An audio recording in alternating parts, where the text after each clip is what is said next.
Okay, so a continuation of that is, so then we had this competition in April, and the three teams who went out to Flushing Meadow when we started doing this, and of course it was going to take a few hours if it was doing like consecutively, like one runner after another, like sort of like a relay.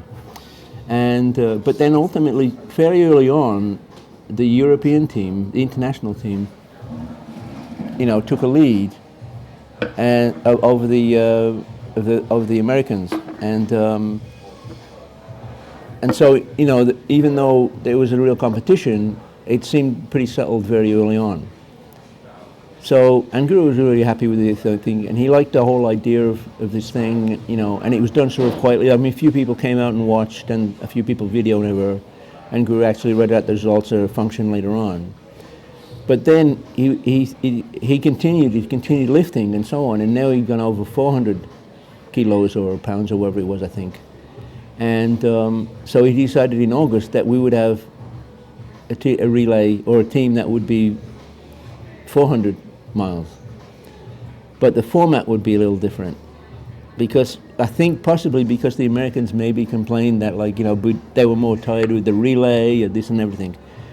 So his plan was that all three teams would start at the same time, and we have like 30 members, I think, in each team.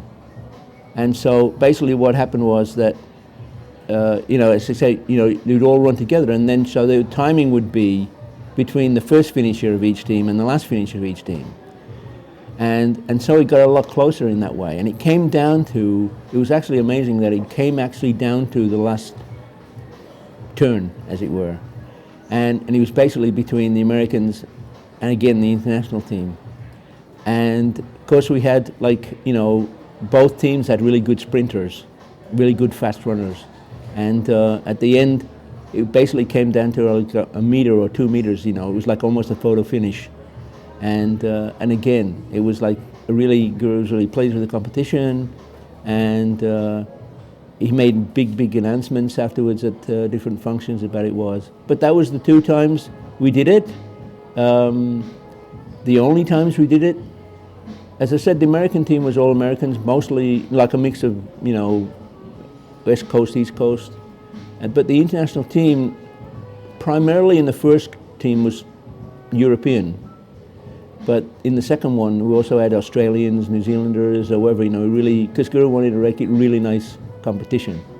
And so that was, again, it was like, in a sense, it showed me how playful at times Guru could be, and how much joy he not only got himself, but also shared with the disciples.